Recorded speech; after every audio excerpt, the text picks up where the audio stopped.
So you, Konya, the Rumi's land. You've been to Rumi's tomb in that environment. What is that Rumi, or did you have something out of there from Rumi? Rumi's the visit to Konya was very unique for me.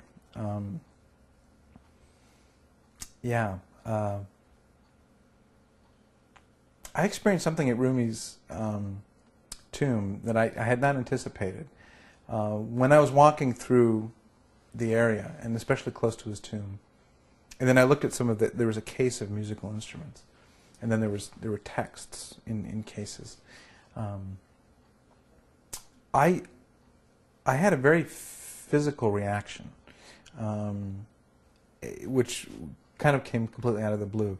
I felt a lot of tingling up and down my spine, and kind of like my blood was racing, and I felt very lightheaded.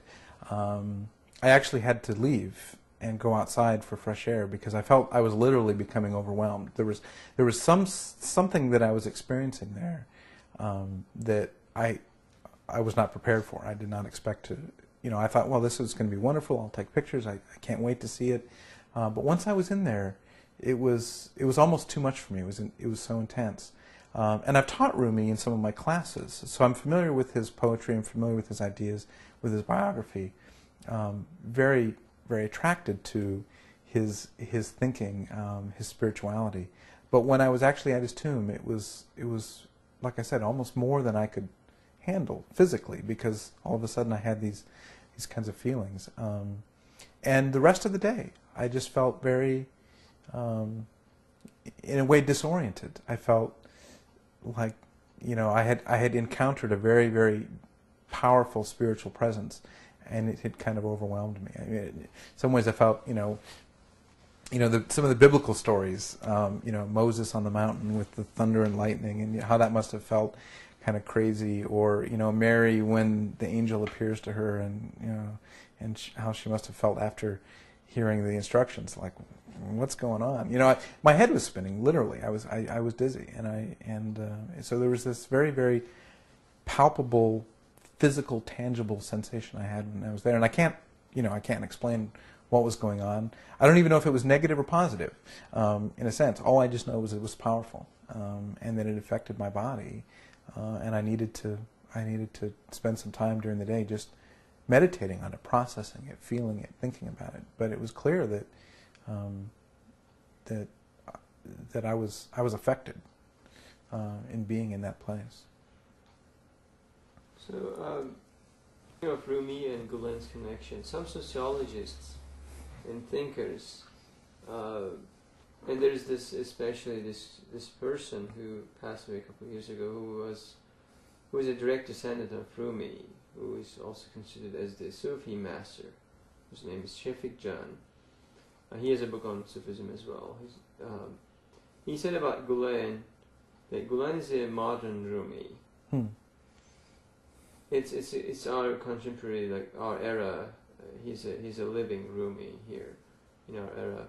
And thinking of all your knowledge of Gulen, educational activities, dialogue, things, like, what can you say about these opinions?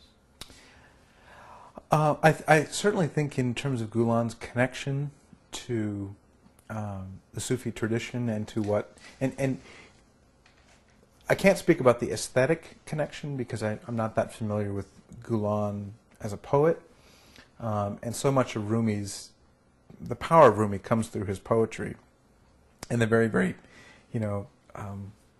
kind of provocative images he gives of us, and the way he challenges us to really, think of ourselves differently through his poetry, and think of God differently. But Gulen and Rumi share one very, very important thing, and that is that they have the openness. That, in other words, their ability to recognize where God is in their community and outside of their community. And I think that's one of the wonderful things, is that they share this deep, deep connection and deep, deep love of God. And in that love of God and through that love of God, they can see God where God is. And they can look at people, whoever that person is, and see God's work and see God's action. And I think that's the gift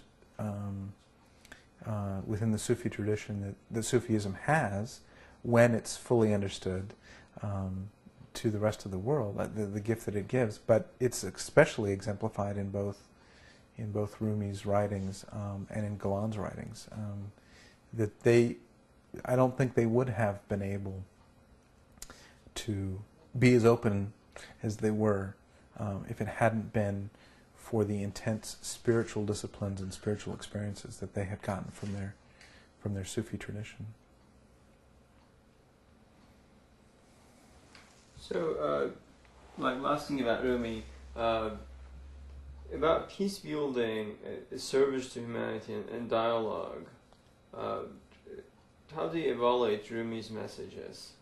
Shortly. How do I evaluate Rumi's messages about that? Rumi was, I mean, in a way, Rumi is a timeless kind of poet and theologian and spiritual master. In a way, he's also a product of his culture. But he's a product of several cultures, of Persian culture, of Turkish culture, of Anatolia. And he himself journeyed. He himself was restless. He himself searched.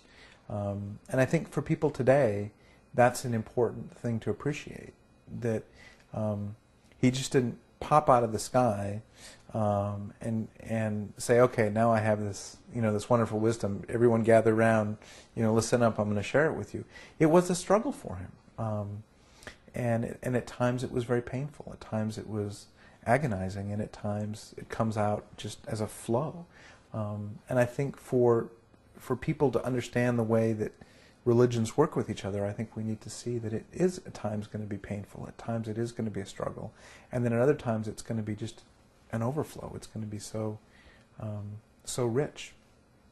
But it's not going to just, show up at our doorstep and say, here I am, here's all you need to know. We're going to have to go out and take this journey. We're going to have to be willing to travel spiritually, geographically, ourselves, and take those kinds of risks the way Rumi himself did, and be willing to recognize, as Rumi did, that there were Christians and Jews in his community who he pointed to as people who were examples of what God wanted, of how God wanted people to live.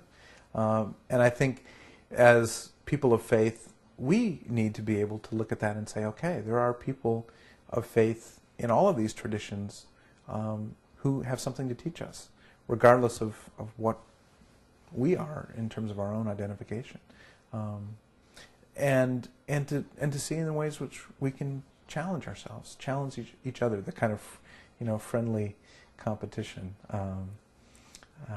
approach. And I think that's something that Rumi showed in his day and in his life and in his community, and I think it's something that we have a great deal to learn from, and the challenge is before us.